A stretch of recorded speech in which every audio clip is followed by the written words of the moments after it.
Olá, queridas irmãs, queridos irmãos. Nós estamos retomando o estudo do livro Missionários da Luz, do Espírito André Luiz, através da mediunidade de Chico Xavier. Já fizemos, no programa passado, a abordagem da primeira parte do capítulo 16, que fala sobre a incorporação. Lembram-se? Dionísio era um espírito que havia desencarnado há pouco tempo e que estava em um asilo no plano espiritual em recuperação, mas que o grupo a que ele fazia parte quando estava na Terra queria ouvir-lhe a palavra como espírito. Então, Euclides vai pedir a Alexandre que permita que Dionísio seja trazido e através da médium ele possa dar a sua palavra. Então, Alexandre, de boa vontade, se incumbe de trazer e deixar o espírito Dionísio junto da médium por algumas horas antes de começar aquele encontro da noite na casa espírita. Só que a médium é casada com um brutamontes, um ignorante, um tapado, um indivíduo sem escrúpulo. E os espíritos que o assessoram, entidades de igual ou de pior condição do que ele mesmo, criam problemas para que ele seja um problema na vida da esposa. E assim, no final do nosso último programa, nós vimos que depois de chegar em casa naquele dia, com tudo que os espíritos tinham feito já para arrumar o encontro da noite, ela diz, depois do jantar, então você sabe, meu bem, que nós temos hoje trabalho no centro. E ele fala, hoje é que não, você não vai. E aí? O que fazer? Vamos ver então, já que André Luiz está acompanhando junto com Euclides essa situação. André Luiz, no texto que você vai acompanhar conosco, está nos explicando. Eu fiquei impressionado com aquela atitude intempestiva e perguntei a Euclides, que seguia a cena muito calmo. E agora? O que vai ser? E Euclides disse, eu já previa esse acontecimento. Falando isso com uma certa tristeza. E pedi a uma de nossas irmãs trouxesse até aqui uma tia desse indivíduo, do Leonardo Briguento, que vai interceder a favor de nossos desejos. Ela e a tia não devem tardar. Trata-se de uma pessoa a que ele se renderá sem esforço. Com efeito, enquanto Dona Otávia, a médium, esposa de esse truculento homem, enxugava o choro em silêncio, recompondo a mesa das refeições, ouviram-se palmas à porta. Leonardo foi atender e em breves minutos, um espírito, uma entidade desencarnada muito simpática, entrava na casinha modesta, trazendo com ela ou acompanhando uma senhora encarnada de semblante acolhedor e risonho. O espírito que acompanhava essa senhorinha, a cooperadora de Euclides, veio até nós, cumprimentando-nos sorridente. Profundamente surpreendido, diante de tantos trabalhos para a organização de um pequeno serviço consolador, me fiz atento à conversação que se desdobrou entre os encarnados naquela casa. E então, eu ouvi a respeitável matrona dirigindo-se à médium Otávia. Ainda bem que o dia terminou com nossas lutas bem amparadas. Vim até aqui para irmos juntas. Otávia procurou esconder sua mágoa. Sorriu com esforço e respondeu, ora, minha boa Georgina, hoje eu não posso. Leonardo está indisposto e pretende recolher-se mais cedo. E a visitante, com carinho nas palavras e severidade nas atitudes, disse, já sei, olhando para o chefe da casa. Você, Otávia, tem compromisso e não pode faltar. Em seguida, levantou-se, tocou os ombros do sobrinho que se derramara no divã e lhe falou com franqueza: meu filho, que você se regale em prazeres e adie a sua realização espiritual por sua imprevidência e sua má vontade, eu não tenho como impedir. Mas eu te advirto quanto aos deveres de sua mulher em nosso centro espírita, em nosso núcleo de iluminação, pedindo a você, não se interponha entre ela e os desígnios superiores. Otávia é uma esposa exemplar, tem tolerado suas impertinências a vida inteira e já entregou ao seu espírito de pai 2 filhos maiores, rigorosamente educados na inteligência e no coração. Agora, não lhe impeça o serviço divino. Eu poderia insurgir-me contra você, induzindo-a a resistir, a te desobedecer, mas prefiro avisar você de que sua atuação contra o bem não vai ficar impune, disse a velhinha. Observei, diz André, que as palavras da veneranda senhora eram emitidas juntamente com grandes jatos de energia magnética que envolviam Leonardo, obrigando-o a um raciocínio mais lúcido. Ele meditou por alguns momentos e, vencido, respondeu: Otávia poderá ir quando quiser, desde que seja em sua companhia. A matrona agradeceu, estimulando-o no estudo das questões da espiritualidade. E quando se dispunham as 2 senhoras a tomar o caminho do grupo de estudos, chegou Alexandre, o instrutor, vindo de volta a fim de acompanhar-nos no caminho até o centro. Reconheci que o instrutor notou de relance o estado de abatimento da médium, percebendo as dificuldades que se opunham à prometida comunicação de Dionísio, mas longe de se referir às advertências da véspera, ele próprio agora era quem se mostrava mais otimista, estimulando, ao que notei, o entusiasmo de Euclides a serviço do bem.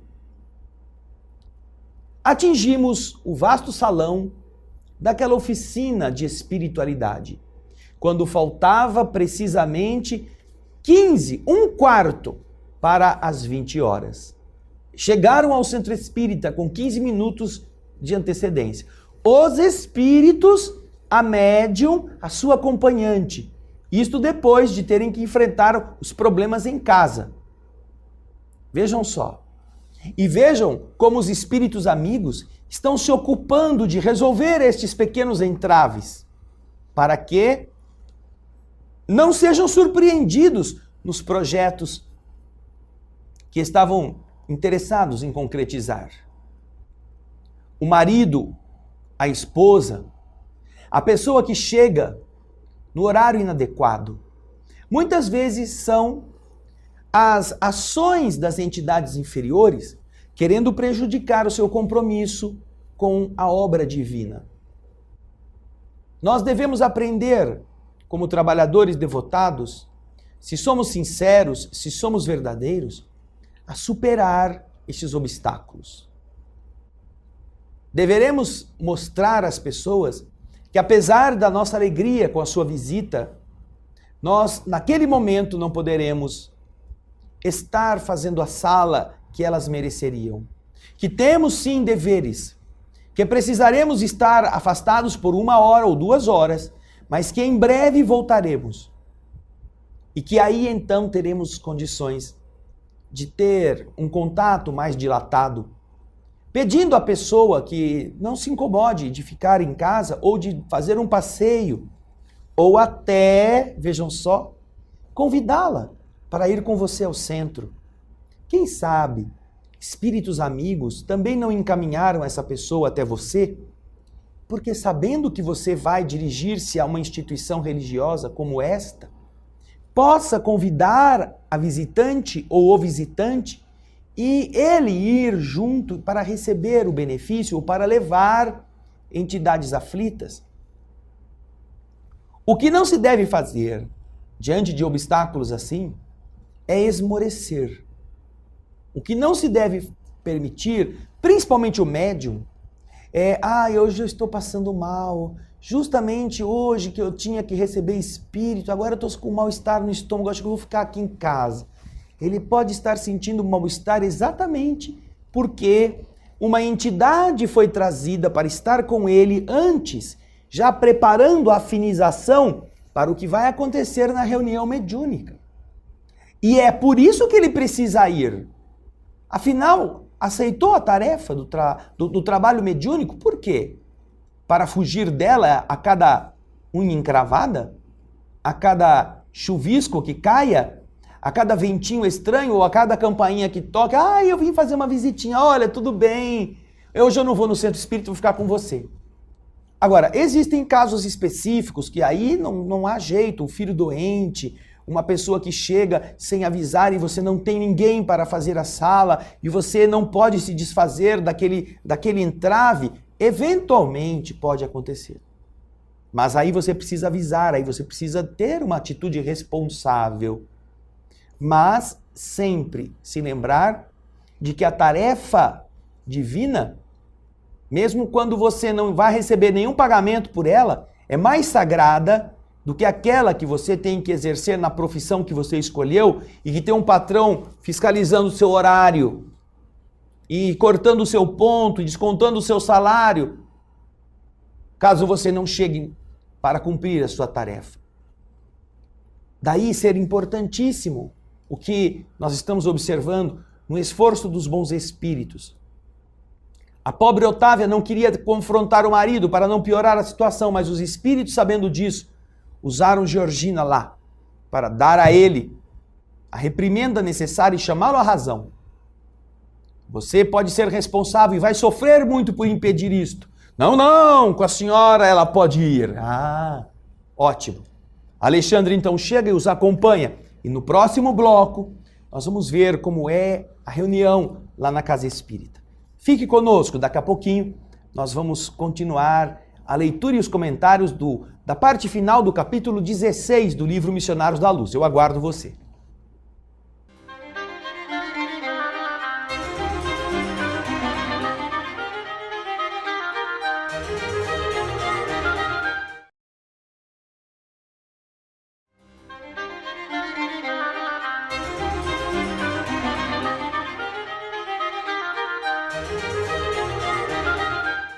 Estamos de volta para o estudo da parte final do capítulo 16 do livro Missionários da Luz, que trata da incorporação.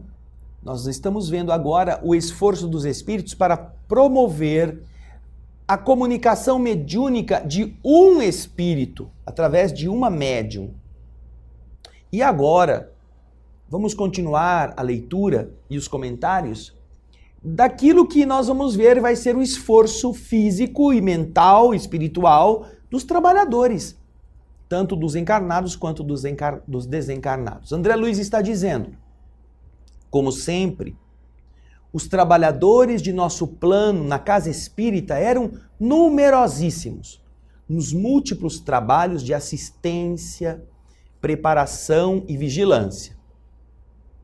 Enquanto alguns amigos ansiosos e a família do comunicante, o Dionísio, constituída de esposa e filhos, aguardavam a palavra do pai e marido, muito grande era o nosso esforço para melhorar a posição receptiva da médium Otávia. Alexandre, como outras vezes, esmerava-se em ministrar o exemplo da cooperação sadia. Determinou que alguns colaboradores dos nossos espíritos que estavam ali auxiliassem o sistema endocrínico de maneira geral, no plano total do seu corpo, e proporcionassem ao fígado melhores recursos para a normalização imediata das suas funções. Aplicando passes nessas áreas para reparar dos choques que haviam sido os causados pela briga com o marido, estabelecendo-se determinado equilíbrio, tanto para o estômago quanto para os intestinos, em virtude das necessidades do momento, para que o aparelho mediúnico, Otávia, funcionasse com a possível harmonia. Às 20 horas, reunida a pequena assembleia dos irmãos encarnados, foi iniciado o serviço com a prece comovedora do companheiro que dirigia a casa. Valendo-se da ajuda magnética que lhe fora oferecido, a médium sentia-se muito mais forte. Mais uma vez, contemplava eu, diz André, admirado, o fenômeno luminoso da epífise e acompanhava o valioso trabalho de Alexandre na técnica de preparação mediúnica, reparando que ali o incansável instrutor se detinha mais cuidadosamente na tarefa de auxílio a todas as células do córtex cerebral, aos elementos do centro da linguagem e às peças e músculos do centro da fala.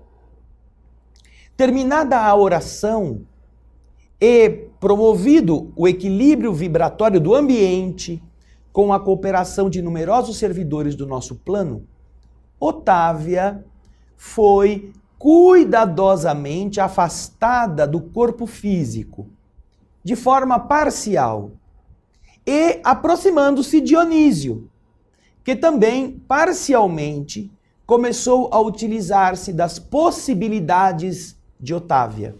Ela mantinha-se a reduzida distância, mas com poderes para voltar ao corpo a qualquer momento num impulso próprio, guardando relativa consciência do que estava ocorrendo. Enquanto que Dionísio conseguia falar de si mesmo, mobilizando, no entanto, potências, forças que não eram dele e que deveria usar cuidadosamente sob o controle direto da proprietária legítima e com a vigilância afetuosa de amigos e benfeitores espirituais que lhe fiscalizavam a expressão com o olhar, de modo a mantê-lo em boa posição de equilíbrio emotivo. Reconheci que o processo de incorporação comum era mais ou menos idêntico àquele da enxertia da árvore frutífera. A planta estranha revela suas características e oferece seus frutos particulares, mas a árvore enxertada não perde sua personalidade e prossegue trabalhando em sua vitalidade própria. Ali também, Dionísio era um elemento que aderia às faculdades de Otávia, utilizando-as na produção de valores espirituais que eram próprios dele, mas naturalmente subordinado a médium, sem cujo crescimento mental, fortaleza e receptividade não poderiam o comunicante revelar os caracteres de si mesmo perante os assistentes.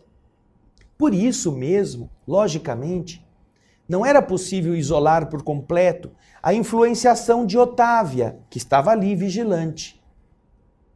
A casa física era o seu templo, que ela precisava defender contra qualquer agressão desequilibrante.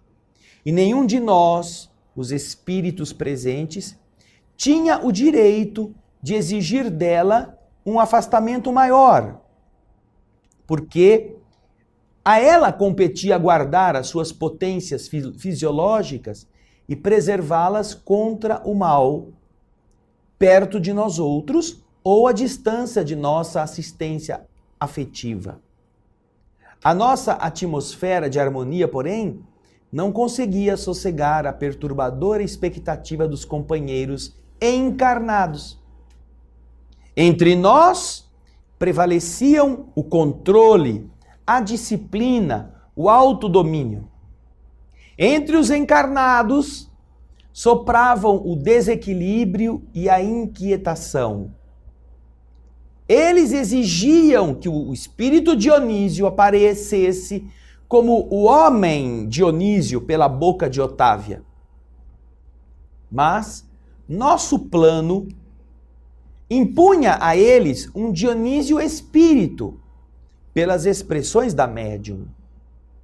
A família de Dionísio esperava o pai emocionado e ainda submetido às paixões menos construtivas. Mas nós estávamos auxiliando o irmão para que sua alma se mantivesse calma e enobrecida em benefício dos próprios familiares terrestres.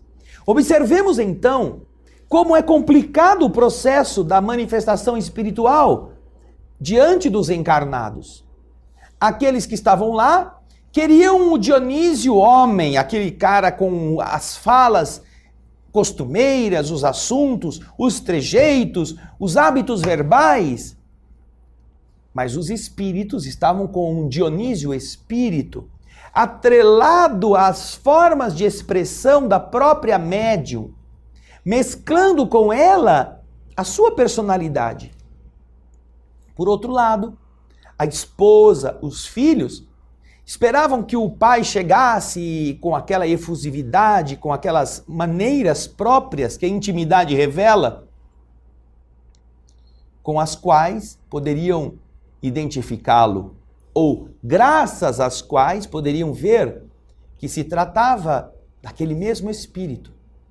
No entanto, os espíritos estão dizendo, nós estávamos apresentando um Dionísio que vinha esforçando-se para melhorar, que ainda estava em desequilíbrio, que ainda tinha dificuldades para ele mesmo se entender no plano espiritual.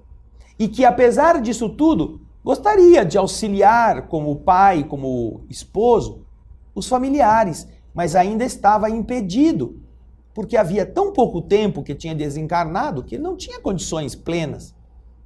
Então vocês observam que às vezes as pessoas chegam no centro espírita e falam assim, meu pai morreu, vim aqui para falar com ele.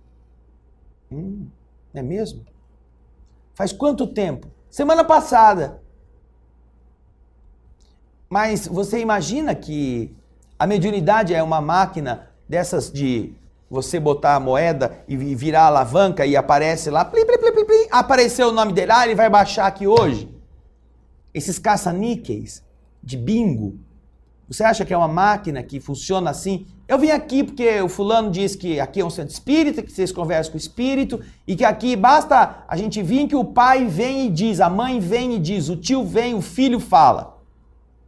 Pessoas contam, quando o Chico Xavier estava vivo, que às vezes tinham que ir 8, 10, 15 vezes até Uberaba ou até Pedro Leopoldo, onde ele exercia a mediunidade, para conseguir alguma notícia ou alguma carta escrita pelo desencarnado, com características de personalidade. Sim, muitas vezes. Outras pessoas alegam que, na primeira vez que foram, conseguiram estas provas. Inúmeros livros escritos que relatam os casos.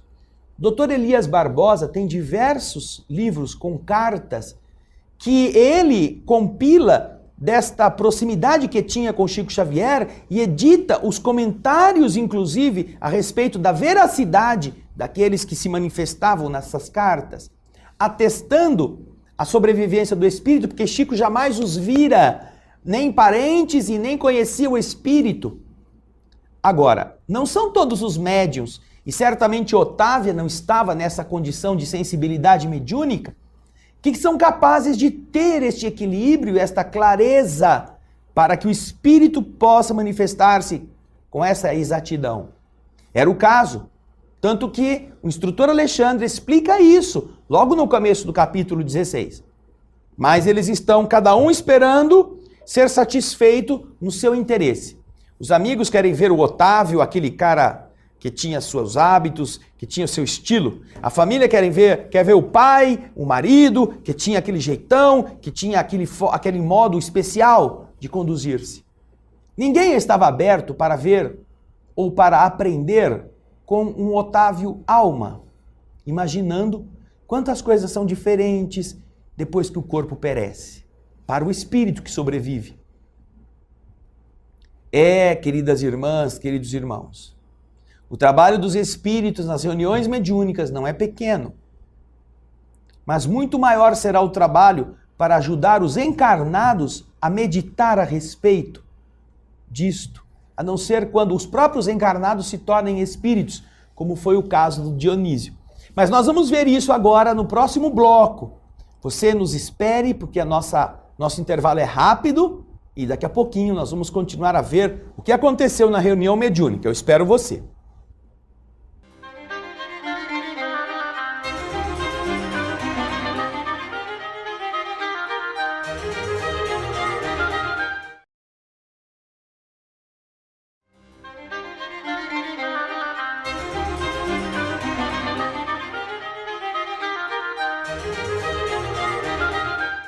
Reunião mediúnica, o espírito já incorporado, já ali a médium saiu um pouquinho, o espírito chegou um pouquinho. O povo fica pensando que o espírito entra no médium como a água entra na garrafa, não é? Ou coisa assim, mas não é desse jeito.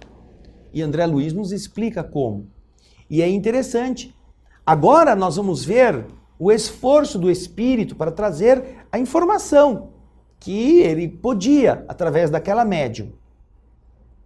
Então, continua André Luiz explicando, acompanhe o texto. O comunicante falava sob forte emotividade, mas Alexandre e Euclides, ocupando-se respectivamente dele e da médium, fiscalizavam-lhe as atitudes e as palavras, para que ele se manifestasse tão somente nos assuntos necessários à edificação de todos, responsabilizando Dionísio por todas as imagens mentais nocivas, ruins, que a sua palavra criasse no cérebro e no coração dos ouvintes. Por causa disto, o comunicante portou-se em todos os pontos da mensagem falada com admirável dignidade espiritual, fazendo, porém, verdadeiros prodígios de disciplina interior para calar certas situações familiares e conter as lágrimas estancadas no coração. Depois de falar quase 40 minutos dirigindo-se à família e aos colegas de luta humana, Dionísio despediu-se, repetindo tocante oração de agradecimento que Alexandre lhe ditou, comovido. Nossa ajuda acontecera com absoluta harmonia. O manifestante, o Dionísio, ofereceu os possíveis elementos de identificação pessoal. Era ele falou o que aconteceu, mas o que acontece? A pequena congregação de encarnados não recebeu essa dádiva como seria de desejar. Terminada a concentração mental com o encerramento das atividades, iniciaram-se as apreciações, verificando-se que 4/5 dos assistentes não aceitavam a veracidade da manifestação. Somente a esposa de Dionísio e alguns raros amigos sentiram a sua presença de maneira efetiva, a palavra viva e vibrante. Os próprios filhos preferiram seguir pela região da dúvida, da negativa. Interpelado por um dos companheiros, o filho mais velho disse: impossível, não pode ser meu pai. Se fosse ele o comunicante, teria naturalmente comentado nossa difícil situação em família. Um outro dos filhos de Dionísio acrescentou de maneira leviana: não acredito em semelhante manifestação. Se fosse o papai, teria respondido às minhas interrogações íntimas. Será que no outro mundo os pais não mais se recordam do carinho devido aos filhos? No grupo, em palestra, formado num dos recantos da sala, começou a insinuação maledicente. Apenas a viúva e mais 3 irmãos de ideal se mantinham juntos da médium, Otávia, incentivando-lhe o espírito de serviço através de palavras e pensamentos de compreensão e alegria no agrupamento, onde os filhos externavam ingratas impressões. Um amigo tocado de cientificismo, um desses pensadores que acham que tem Deus na cabeça, afirmava solene: não podemos aceitar a pretensa incorporação de Dionísio. Otávia conhece todos os pormenores de sua vida passada, permanece quase que diariamente em contato com a família, e o espírito comunicante não revelou nenhuma particularidade pela qual pudesse ser identificado. E depois de lançar a cinza do cigarro em pequenino vaso próximo, acrescentar a mordaz: o problema da mediunidade é questão muito grave na doutrina. O animismo é uma erva daninha em toda parte. Nosso intercâmbio com o plano invisível está repleto de lamentáveis enganos. Um dos rapazes presentes arregalou os olhos e perguntou de repente: o senhor considera, porém, que Dona Otávia seria capaz de nos enganar? Não conscientemente, disse ele com um sorriso superior nos lábios. Entretanto, inconscientemente, sim. A maioria dos médiuns é vítima dos próprios desvairamentos emotivos. As personalidades comunicantes em sentido comum representam criações mentais dos sensitivos. Tenho estudado pacientemente o assunto para não cair, como acontece a muita gente, em conclusões fantásticas. Há que fugir do ridículo, meus amigos. Continuando a sorrir sarcástico, dizia triunfante: as emersões do subconsciente nas hipnoses profundas conseguem desnortear os mais valentes pesquisadores. E como se as palavras difíceis e as referências preciosas representassem a derradeira questão do assunto, dizia enfático: com a finalidade de corrigir os desbordamentos, os excessos da imaginação no espiritismo, criou-se a metapsíquica para dirigir as nossas pesquisas intelectuais. E não podemos esquecer que o próprio Richer morreu duvidando. Não lhe bastaram dezenas de anos consecutivos no estudo sistemático dos fenômenos. As próprias materializações não lhe asseguraram a certeza da sobrevivência. Portanto, o sábio, o estudioso, o filósofo, o pensador, a metapsíquica, toda esta baboseira que as pessoas utilizam para tentar negar a luz do sol como um reflexo tênue, uma ilusão de ótica, ainda preenche os espaços vazios da mente de algumas pessoas que dizem ter boa intenção, mas que na verdade estão lutando para tentar matar o espírito e colocar no lugar o vazio, a interrogação. Mas estão interessados em ser respeitados, ser reconhecidos por um conhecimento superficial desses valores. Felizmente, o avanço da ciência espírita, já agora décadas depois desta época em que o livro foi lançado, em que havia tantas contradições na cabeça de algumas pessoas, incapazes de submeter-se à realidade divina, à força dos espíritos, felizmente a ciência espírita está devassando, está abrindo campo a esta realidade, mostrando que a sobrevivência não é uma questão de interpretação do psiquismo de cada médium, que os espíritos se comunicam e mantêm a individualidade depois da morte, que as experiências sem médiums presentes podem atestar a existência de uma inteligência que está atuando no mundo físico, sem a participação de um intermediário. existem inúmeras experiências famosíssimas, modernas na nossa atualidade, que atestam esta ação. Alguns, inclusive, conseguem gravar vozes, imagens, ações destes seres no plano invisível, utilizando câmeras de alto poder, de penetração, com o avanço dos instrumentos ópticos na atualidade. Está cada vez mais afastada essa questão, ainda que em alguma medida elas possam realmente existir, estão longe de ser a única explicação para os fenômenos da ação do pensamento, do médium, como causadores do processo mediúnico. Não são capazes de explicar.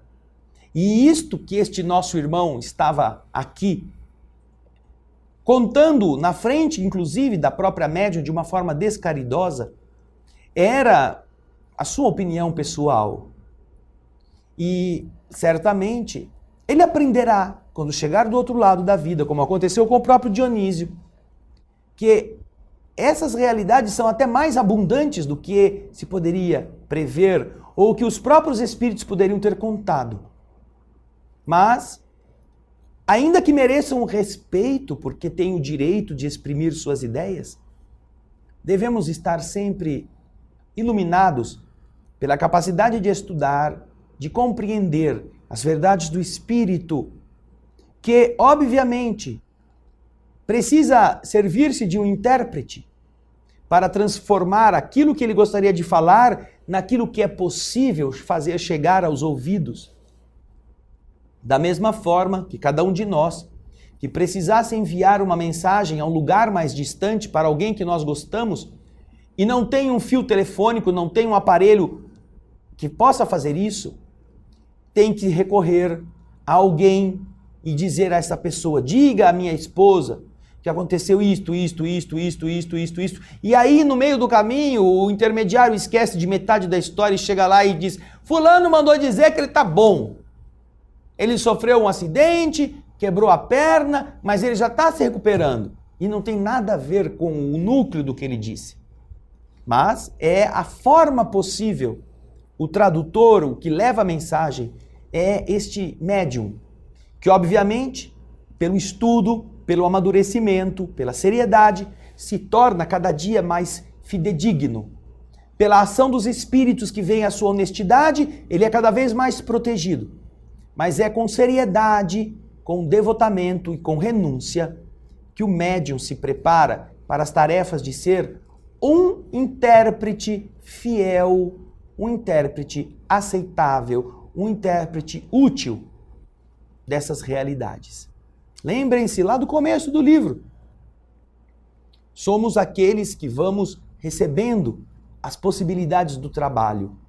Saímos do plano espiritual com formação para muito realizar, mas voltamos para lá, muitas vezes, sem ter feito nem 50%. No final, no próximo bloco, vamos observar os comentários de Alexandre e André Luiz a respeito da experiência que submeteram naquela casa espírita. Eu espero vocês para o término do capítulo 16 daqui a pouquinho.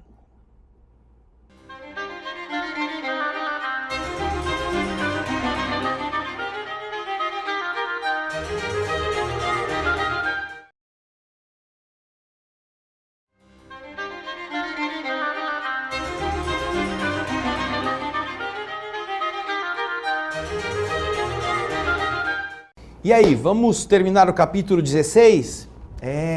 Terminou a reunião mediúnica, a médium ficou num canto, sendo amparada pela viúva que acreditou nela, pelos espíritos daquelas 3 trabalhadoras, aquelas encarnadas que também se sentiram tocadas no espírito pela presença de Dionísio, e do outro lado, um grupinho de gente que não... isso daí não é o Dionísio, não. Isso aí apareceu sempre o sabichão, o cara que eu sou estudioso, eu sei de tudo.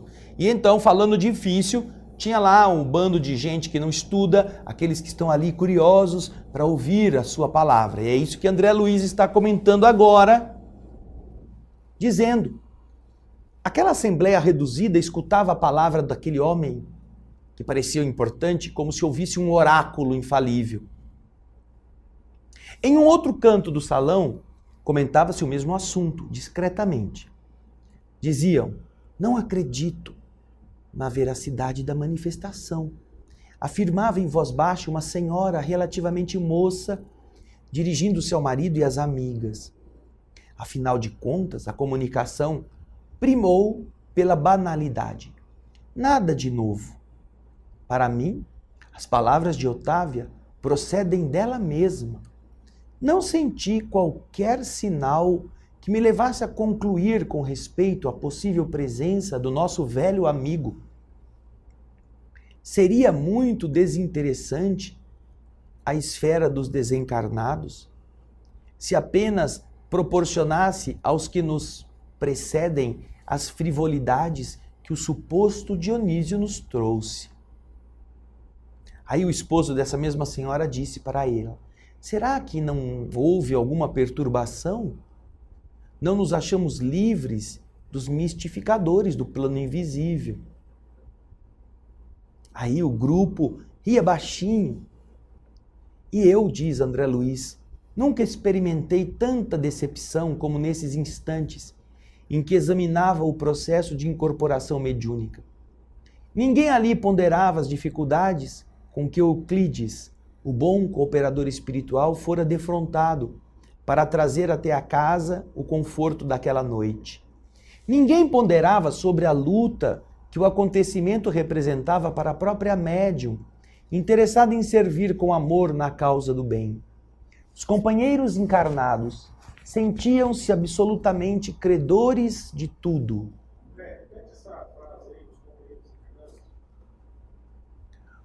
Os companheiros encarnados sentiam-se absolutamente credores de tudo. Achavam que eles tinham direito de saber, de serem atendidos. Os benfeitores espirituais, na apreciação dos presentes, não passariam de meros servidores dos seus caprichos, que deveriam voltar do além-túmulo tão somente para atender aos seus gostos de novidades. Com raríssimas exceções, ninguém pensou em consolo, em edificação, em aproveitamento da experiência obtida. Ao invés do agradecimento, da observação edificante, cultivava-se a desconfiança e a maledicência. Alexandre percebeu que Euclides acompanhava a cena com justificado desapontamento, agravado pelas advertências que Alexandre lhe fizera na véspera. Mas, praticando o seu culto de amor e gentileza, o instrutor Alexandre recomendou-lhe o afastamento, confiando-lhe aos cuidados a entidade comunicante que deveria regressar sem perda de tempo ao local de origem, o próprio Dionísio. O instrutor acercou-se de mim, compreendeu-me o espanto e disse: não se admire, André. Nossos irmãos encarnados sofrem complicadas limitações. E então mostrou a fisionomia confiante, sorridente e disse: além disto, como você observa, a maioria tem o cérebro hipertrofiado e o coração reduzido. Nossos amigos da crosta geralmente criticam em demasia e sentem muito pouco. Estimam a compreensão alheia, todavia raramente se dispõem a compreender os outros. Mas o trabalho é uma concessão do Senhor e devemos confiar na providência do Pai, trabalhando sempre para o melhor. Então, em seguida, fez algumas recomendações a alguns amigos que ficaram naquele lugar de realização espiritual e me disse: vamos-nos. Ao nos afastarmos, rente à porta, Um cavalheiro dizia ao diretor dos serviços: todos nós temos o direito de duvidar. Não ouvi a resposta do interlocutor encarnado que recebeu a pergunta ou a afirmativa, mas Alexandre considerou, com a expressão fisionômica de um pai otimista e bondoso, dizendo: quase todas as pessoas terrestres que se valem de nossa cooperação se sentem no direito de duvidar. É muito raro surgir um companheiro que se sinta com o dever de ajudar. É diferente. O direito de duvidar todos se arvoram detentores, mas o dever de ajudar quase ninguém se dispõe.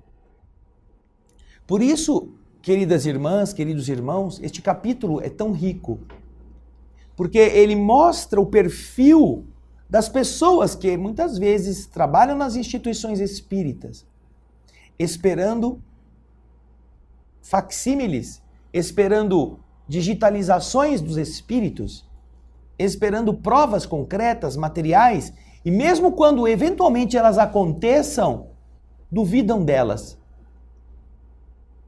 Pessoas vão a instituições espíritas que realizam cirurgias, tratamentos de cura, e lá recebem tratamentos sem corte, sem lesões. Quando vão aos médicos de volta, muitas vezes com sinais, com marcas, com cicatrizes internas, com desaparecimento de massas físicas que antes estavam lá nos exames anteriores e agora não estão. E dizem: não sei o que aconteceu. Ou então a pessoa diz: não sei, eu acho que não foi lá não. Isso deve ter sido porque eu tomei remédio. O médico que me tratou é muito bom.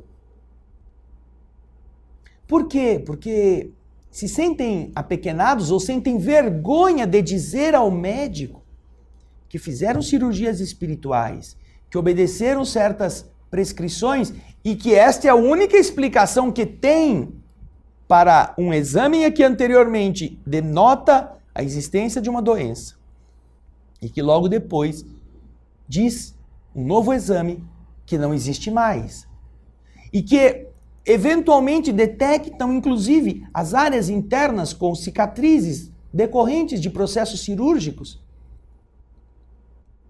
Eu não falei nada, porque você sabe, às vezes os médicos se ofendem. Não é? Então, será que você acredita?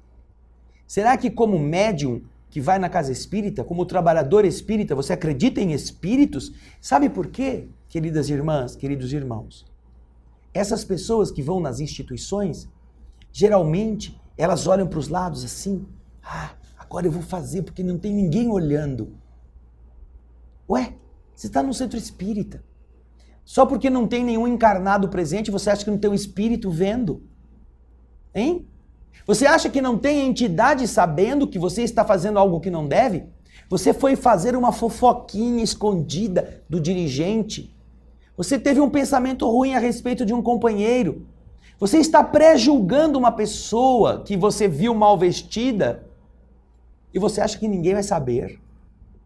Só porque você falou bem baixinho. Você sai do centro espírita e tem uma vida dissoluta na rua. Você vai para casa e enche a cara depois de ter recomendado às pessoas que mantenham uma vida de rigor contra os vícios e acha que ninguém vai saber? A princípio, os obsessores que estão conosco já sabem. Imagina os nossos benfeitores. Agora, é muito fácil. Não, eu posso duvidar. Sim, duvide, mas você tem certeza que está preparado para chegar do outro lado hoje? Pense nisso. Se você morrer agora, se você desencarnar agora, como é que você vai estar do outro lado da vida? Já perdoou todo mundo? Já pediu desculpa? Já devolveu o que tomou dos outros? Já se arrependeu do mal que fez? Já aprendeu a não falar coisas que não deve? A não pensar? E então, como vai se enfrentar do outro lado? É muito simples dizer, eu não acredito que aquele médium está recebendo tal espírito. Mas, ao invés disso, poderia dizer, puxa, não deve ser fácil ser médium, não deve ser fácil sentir o mundo espiritual, não deve ser fácil ter enfrentado tudo que Dona Otávia enfrentou para estar aqui. Eu ainda não compreendo todas essas coisas. Pergunte a você mesmo, quantos livros espíritas da doutrina básica você leu? Conhece o livro dos médiuns de cor e salteado? Estudou as obras de Kardec? Leu as obras de André Luiz para entender as nuances da mediunidade? E a revista espírita, você já foi atrás para ver quantas experiências mediúnicas Kardec lança ali para elucidar o fenômeno? E então, se não sabe de nada disto, por que duvida dos outros? Vai estudar. É o que está nos faltando. E ao invés de entrar na casa espírita como se você fosse o dono da razão, só porque você leu 3 livros, ou só porque você está na condição de ser coordenador de alguma sala de estudos, pergunte, há quanto tempo você não lava o chão do banheiro? Há quanto tempo você não entrega um copinho de água? Há quanto tempo você não abraça uma pessoa que está lá? Há quanto tempo você não sente, que é o que o instrutor está falando? As pessoas hipertrofiam o cérebro e apertam, inutilizam o coração. O cérebro fica gigantesco e o coração fica reduzido. Anemia do sentimento é o que, infelizmente, produziu os malefícios do cristianismo. Quando Jesus foi substituído por uma teoria, por um ritual. E então as pessoas enaltecem a riqueza das igrejas e deixam Jesus na rua. Entendamos as leis espirituais para que nós possamos ser melhor ferramentas nas mãos dos espíritos. E este capítulo que termina hoje abre um leque de reflexões para nós todos. Esperamos que isso possa nos ajudar você a tirar o espírito da letra. Muito obrigado pela sua companhia e na próxima semana vamos ao capítulo 17. Estamos chegando no fim do livro, hein? Um grande abraço e muita paz.